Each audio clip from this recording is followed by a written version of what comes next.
In this video, I'm going to explain you how you can automate the Chrome browser using Puppeteer. So Puppeteer is a NodeJs library which you can use to automate the Chrome browser and also a Firefox browser as well. So first of all, you will need to install the Puppeteer, and then this is the command for that: npm install Puppeteer. So it will install the Puppeteer on your machine. So remember that I'm using VS Code,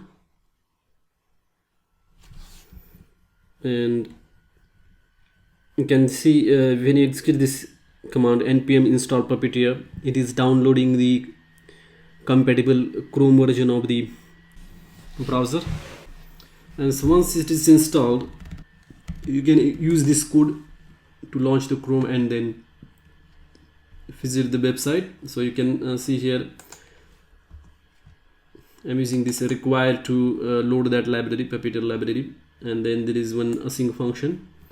So async function is used because this is a promise based library. That means promises are returned, and since it is a Chrome automation, we have to wait for each statement, and that's why we have to use await keyword. So what basically this await will do is that it will execute this particular thing, and after that it will go to the next line.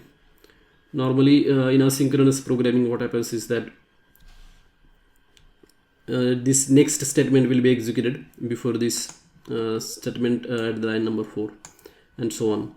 So if you want to wait, so await basically means that wait until this operation completes, then wait until this operation completes, and then there is a go to this thing method on this page object, and then you have to give the URL to which you want to go. And then next thing that we are doing is we are taking the screenshot and saving it in this particular file, and then finally we are closing our browser. So this is different in terms of Selenium. Like Selenium, you need the Selenium server, and without that you will not be able to automate the browsers. But with Puppeteer, it directly talks to the browser. There is no server in the middle, and you can see this is installed now. So you can execute this particular file. Just right click and then click on run code, or you can just type node and then this file name, that is launch.js. I'm just gonna right click and then click on run code, and it should launch the browser softpost.org, and then it will take the screenshot.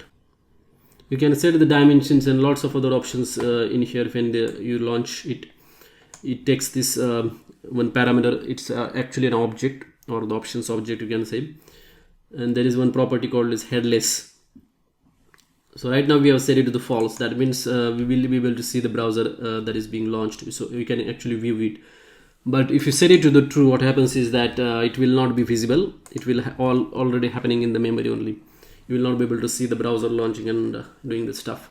So basically that is how you can execute the Chrome tests using Puppeteer protocol. Thanks for watching this video.